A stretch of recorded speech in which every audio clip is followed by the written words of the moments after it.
Turkish President Recep Tayyip Erdogan has agreed to support Sweden's membership of NATO, paving the way for the Nordic country to join the US-led military alliance after more than a year of opposition from Ankara.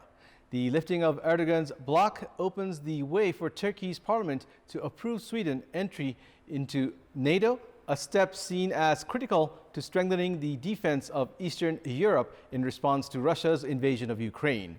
Good morning, I'm Abheudaya Shrestha, and these are the headlines of the hour.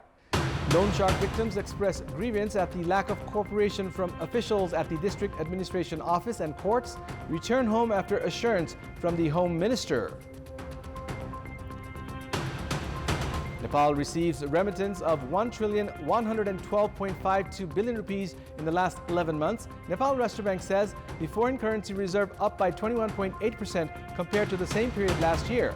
Southeast Asia's top diplomats to gather at the 42nd ASEAN Summit in Indonesia today amid pressure to address a bloody political crisis in Myanmar and resolve tensions in the South China Sea.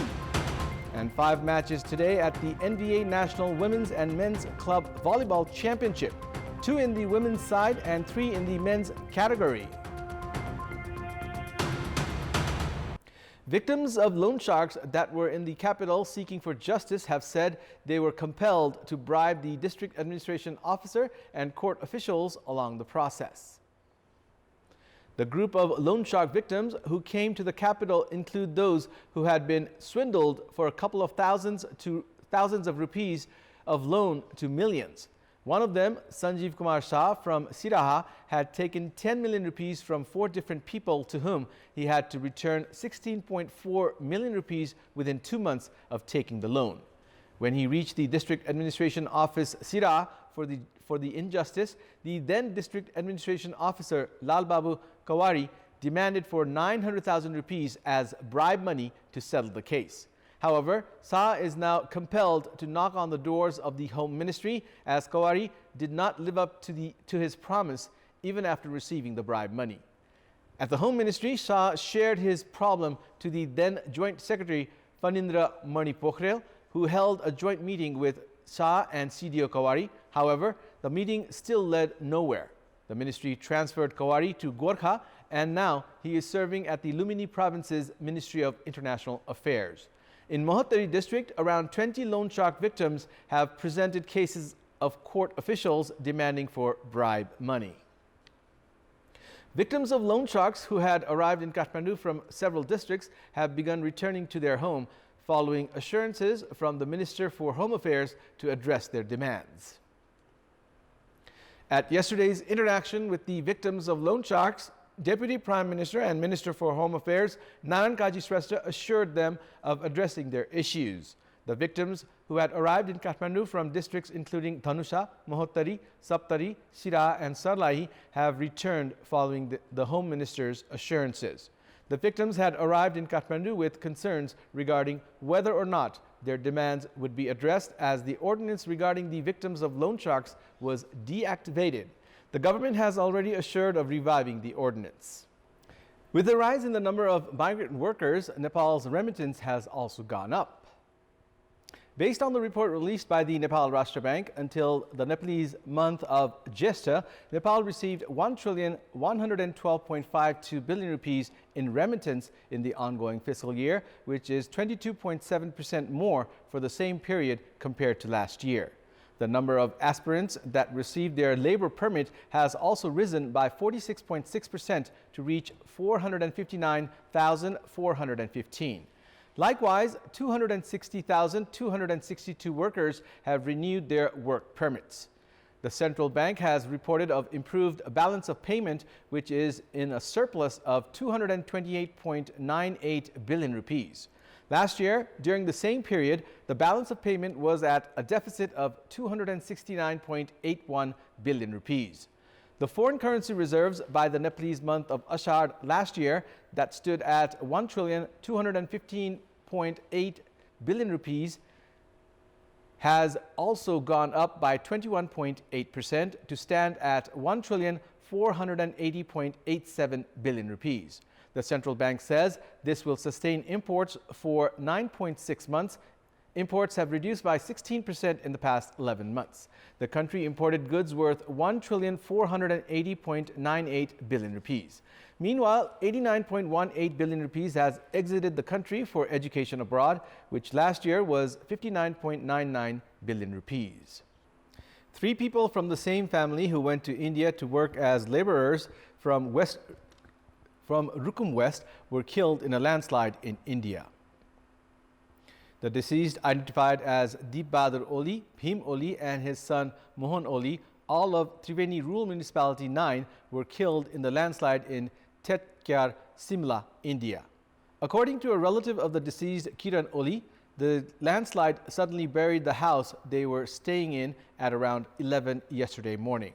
Deep Bahadur's wife and 2 sons went to live with him just a month ago to aid him in his works.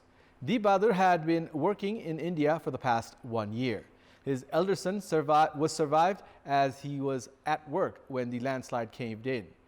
According to family members, preparations are being made to bring the bodies back home. However, roads have been obstructed due to landslides.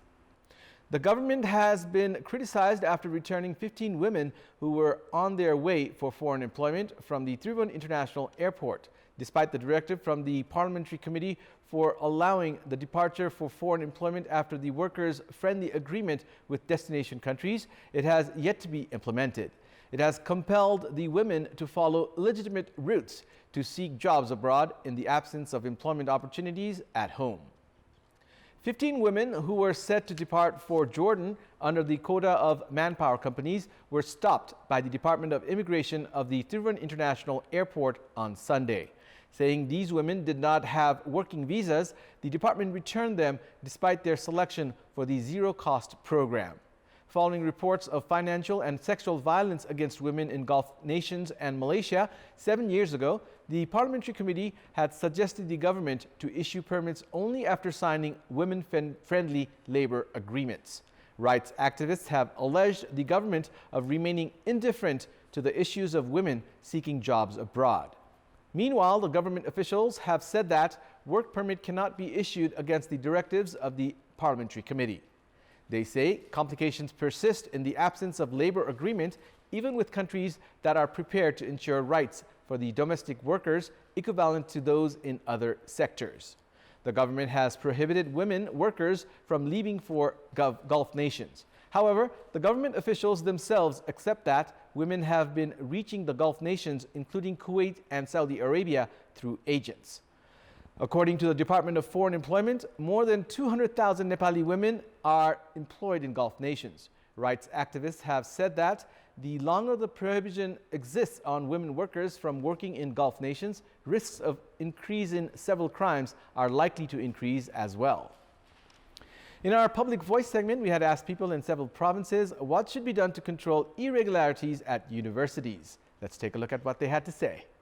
Public Voice. पदाधिकारीहरूलाई समयमा नियुक्त हुनुपर्ने हुन्छ कसरी हाम्रो रहेको शिक्षालाई गुणस्तर बनाउन सकिन्छ भनेर सबैले पहल गरियो भने भागभण्डाको आधारका नियुक्तिहरूलाई पहिला बन्द गर्नु जरुरी छ सेमिस्टर वाइज एक्जाम छ नि त्यो एक्जाम 6 महिनामा हुनुपर्छ सैद्धान्तिक ज्ञानको साथसाथै व्यवहारिक पाटोमा पनि अलि बढी ध्यान दिने हो भने बाह्य सङ्घ संस्था र विश्वविद्यालयहरूसँग सहकार्य गर्दै उहाँहरूको गाइडेन्सहरू प्राप्त गर्दै र उत्कृष्ट स्थितिहरू अवलम्बन गरियो भने कुलपति नियुक्ति गरिसकेपछि मात्र यो विश्वविद्यालयको के समस्या समाधान हुन्छ विशुद्ध रूपमा एकाडेमिक सिस्टममा चाहिँ नै यसलाई ल्याएर सञ्चालन गर्नुपर्ने छ विश्वविद्यालयको पदाधिकारी नियुक्तिदेखि लिएर प्रोफेसरको नियुक्तिमा एकदमै ट्रान्सपेरेन्सी हुनु जरुरी छ योग्यता र क्षमताका आधारमा पदाधिकारी नियुक्ति हुनुपर्दछ विश्वविद्यालयले यसमा अब जसै पढाइ अनुसार कोटा निकाल्दिनु के रे भ्याकेन्सीहरू निकाल्दिनु पर्यो टिचरहरूलाई नियुक्ति गरेर यहाँ ल्याइदिनु पर्यो शिक्षामा राजनीति हामीलाई कहिले पनि चाहिएन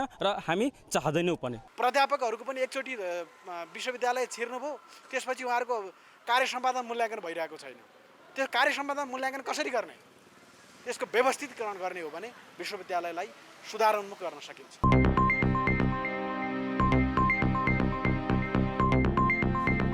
Almost 1.5 million people live in Kathmandu metropolis. Based on the World Health Organization's global standards, authorities must provide one public toilet for every 500 people. However, Kathmandu metropolis has just around 40 public toilets. Metropolis Mayor Balendra Shah, while taking up his post, had expressed commitment of better management of public toilets. However, that has yet to produce significant results. While assuming office, Mayor Shah had also floated the idea of collaborating with the private sector to ensure the public have access to toilets. Several banks, restaurants and businesses came forward to announce that they would open up their toilet facilities to the public. However, these announcements have been limited as a gimmick. Based on a survey conducted some 4 years ago by the metropolis, there were 151 public toilets within the metropolis, including those in temples, government buildings and fuel stations. Since then, only 6 public toilets have been established, and overall, the public expressed grievance at the lack of toilets. It's time now for our segment Public Pulse, where you text us with your opinion. Public Pulse. Here's the question. What should be done to better manage public toilets in big cities? Your options are A, initiative from local level, B, partnership with private sector, and C, pressure from public. The voting is on. Type NEWS, select your option A, B, or C, and send it to 34001 to share your opinion with us. It's time now for the international updates. Southeast Asia's top diplomats will gather in Indonesia today amid pressure to address a bloody political crisis in Myanmar and resolve tensions in the South China Sea, where some ASEAN members have overlapping territorial claims with China. The meeting of foreign ministers of the Association of Southeast Asian Nations comes as doubts mount over the credibility and unity of the bloc in dealing with the region's thorniest challenges. Chief among them is the lack of meaningful process on an ASEAN peace plan for Myanmar, which was greeted with the country's military rulers after they seized power in a 2021 coup, and calls for an immediate halt to violence. More than 3,400 people have been killed and almost 22,000 arrested in the military's crackdown on dissent, according to a United Nations report published in June. United Nations High Commissioner for Human Rights Volker Turk recently urged the UN Security Council to refer the escalating violence to the International Criminal Court and for countries to stop supplying weapons to the junta. ASEAN has barred Myanmar's junta leaders from attending high-level meetings like the one in Jakarta this week, but as the bloc's chair this year, Indonesia has been intensely engaging the junta and opposition groups behind the scenes. Turkey's President Recep Tayyip Erdogan has agreed to support Sweden's bid to join NATO. The military alliance's chief, Jens Stoltenberg, has said the Turkish leader would forward Sweden's bid to the parliament in Ankara and ensure ratification. Meanwhile, Swedish Prime Minister Ulf Kristersson said that it was a good day for Sweden. Turkey had previously spent months blocking Sweden's application, accusing it of hosting Kurdish militants. As one of NATO's 31 members, Turkey has a veto over any new country joining the group. Reacting to the news, U.S. President Joe Biden said he welcomed the commitment by President Erdogan to proceed with swift ratification. NATO chief Stoltenberg announced the agreement late yesterday, following talks between the Turkish and Swedish leaders in the Lithuanian capital Vilnius. Sweden will be the 32nd NATO member. The NATO chief described it as a historic step, but stressed that a clear date could not be given for when Sweden would join the military alliance, as this relied on the Turkish parliament. Sweden and its eastern neighbor Finland, both nations with a long history of wartime neutrality, announced their intention to join NATO in May last year, several months after Russia launched its full-scale invasion of Ukraine. A helicopter of Manang Air, which departed from Solukhumbu's Surkhe, has been out of contact after 15 minutes from takeoff. It was headed to Kathmandu. That's all for the moment. Thank you for watching. Have a good day.